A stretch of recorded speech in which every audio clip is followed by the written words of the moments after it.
I'm Dr. Devra Davis, and I'm here in Australia talking about my new book, Disconnect. I'm an epidemiologist and a toxicologist, a fellow of the American College of Epidemiology and formerly the American College of Toxicology.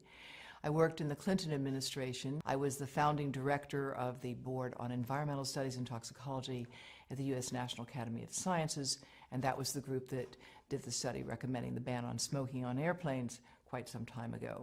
But I'm really here because I'm deeply concerned about what we know now about microwave radiation and how it affects the developing brain and body. Recently, the cell phone industry has been issuing advisories itself. These are often buried inside phones, and they're telling you something very important that everyone has a right to know, which is a mobile phone is a two-way microwave radio. It's never been tested for safety for long-term use, and because of that, Telstra has now begun to issue advice about using a headset, using a speakerphone. In America, Consumer Reports, a respected publication, has recently recommended that no one keep a mobile phone in their pocket. And that's because if phones were tested in the pocket, the levels of radiation from those phones would exceed the safety guidelines that are currently operating. Brain cancer actually is more than 200 different types of diseases. 200 different types. And it's a terrible disease.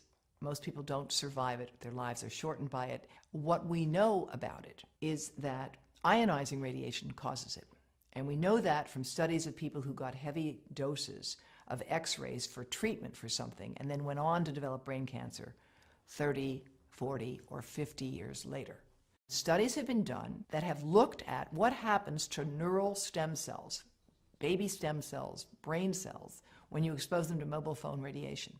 And what those studies find is that if you expose those cells, you can look at their membranes, and you find the membranes are weakening and opening. And all of these tests have experimentally indicated that mobile phone radiation can damage human brain cells, and it causes more damage to young human brain cells than to old human brain cells. Because when you put that phone here, your head is the antenna, and half of the radiation from the phone gets into you. That's the modeling work that we've done at Environmental Health Trust, which shows that a young brain will absorb the radiation almost all the way through the eye of a 3-year-old, and even an adult 34-year-old, it will still get into this part. And we are seeing effects of many different sorts as a consequence of this.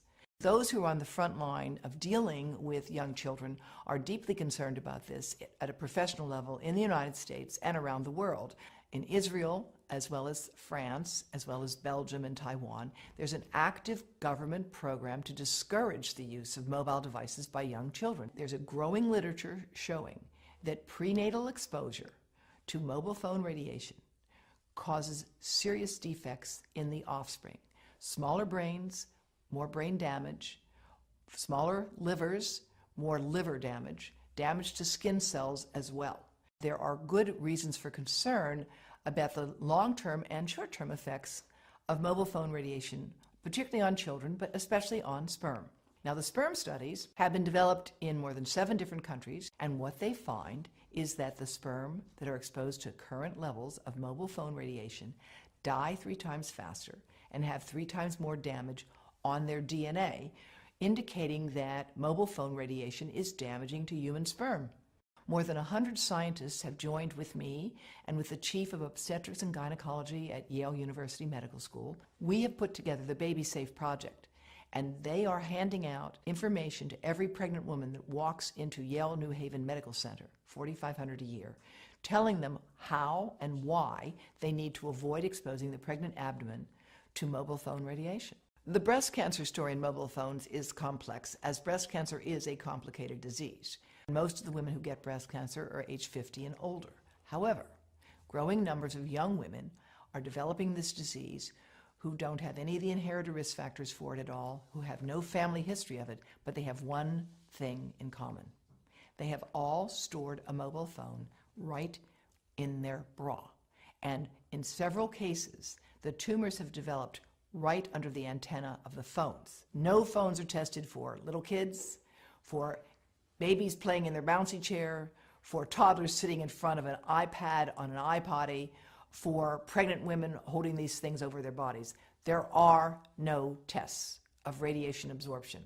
That's why we at Environmental Health Trust are doing that modeling now, and we would like to work, of course, with industry to further validate our models. But it's really critically important that we do this research, that we train people in this field, and that in the meantime, we join with other countries around the world, giving people safety information. You have a right to know that that mobile phone is a two-way microwave radio and should not be kept close to your testicles or your ovaries or your heart or your brain.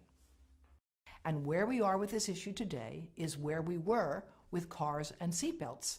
Australia has led the world in requiring seatbelts. It is leading the world with respect to handguns, and it can lead the world with respect to the right to know about mobile phone radiation. I'm very proud that Dr. Charlie Teo has issued a call for Australia to implement its current laws. You don't need a new law here. You've got the laws you need. You just need to implement them to give people the right to know about mobile phone radiation. And again, I'm delighted that Telstra's taken the first step. I think Arpanza actually does have information on their website about how to reduce radiation by keeping your calls short and telling you how to use a headset and a speakerphone. But there needs to be a more concerted effort to communicate this, just like the Canadian Parliamentary Committee on Health has recently called for.